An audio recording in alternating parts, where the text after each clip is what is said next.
Recording in progress. Ladies and gentlemen, good morning, good afternoon, good evening, wherever you are.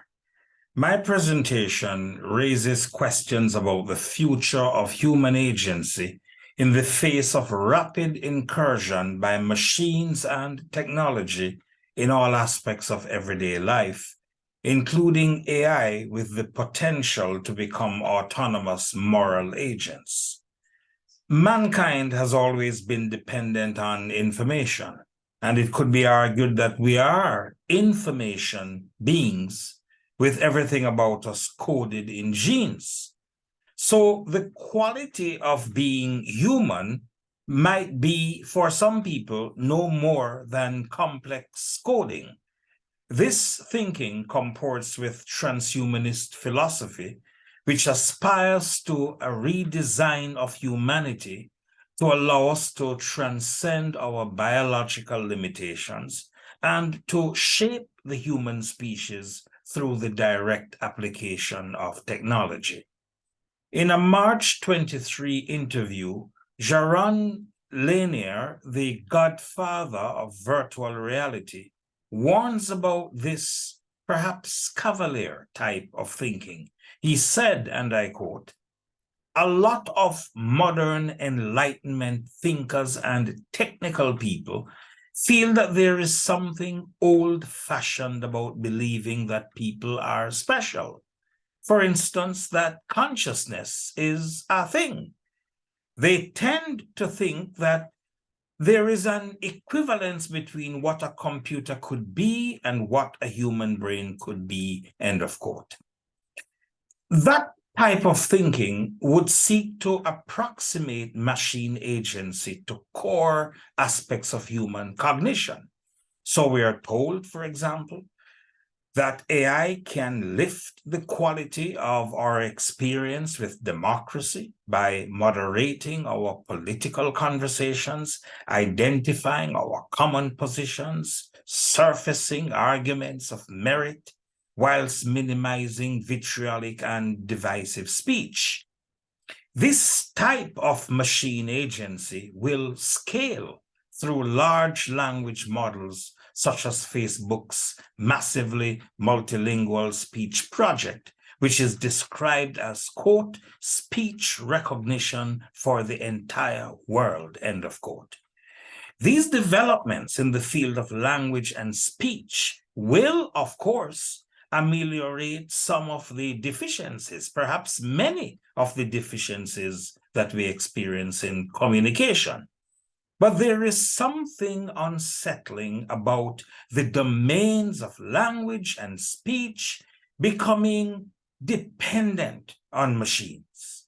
The risk of losing agency over the basics of communication is disturbing because language is the means by which humans give expression to our innermost thoughts, interpretations, feelings, reactions, and memories, all of which takes place in our minds.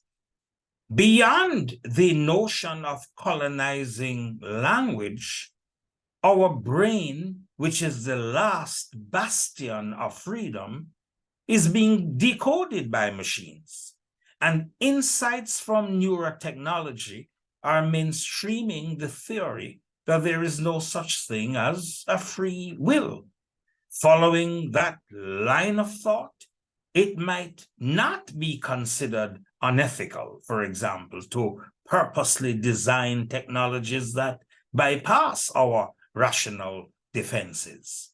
What does that portend for the theoretical assumptions on which we have based concepts of legal decision-making, such as the presumption of innocence, the capacity to freely contract, informed consent, and the rights and obligations that flow from such concepts?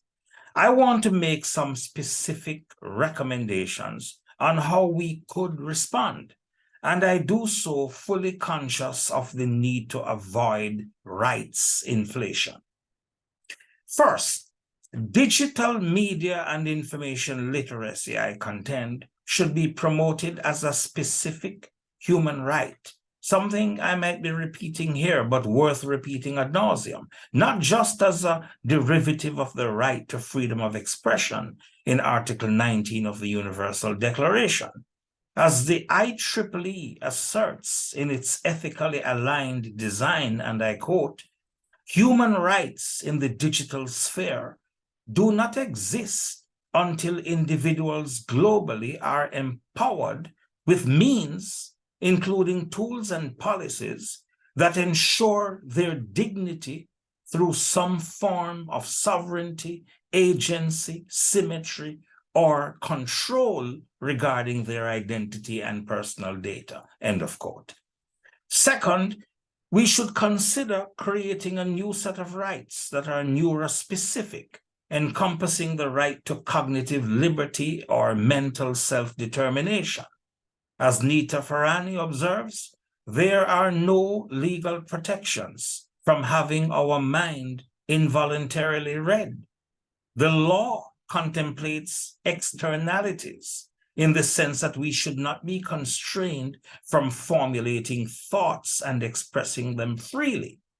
But jurisprudence of the mind is about something else. It protects the brain as an operating system which should be inviolate to intrusion by means of neural computation, meaning that third parties should not access a person's mental information or make inferences from their mental data, whether it be neurological, cognitive, or affective information, or collect any such data without the consent of the data subject. Third, the law should impose fiduciary responsibilities on technology companies as a response to information asymmetry and power imbalance between big tech, governments, and ordinary people. We can model other relations of power and trust, such as lawyer-client, doctor and patient, where the fiduciary, in this case big tech, has an obligation to protect the interests of the vulnerable party, ordinary citizens, with likely very low levels of digital literacy.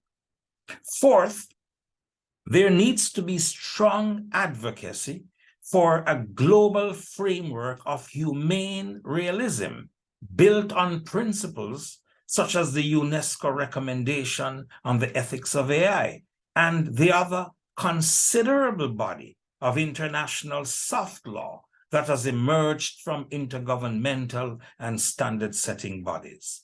But expectations of multilateralism must be tempered because multilateral organizations, sadly, seem to be getting weaker or experiencing stasis at a time when they are needed most to be very strong.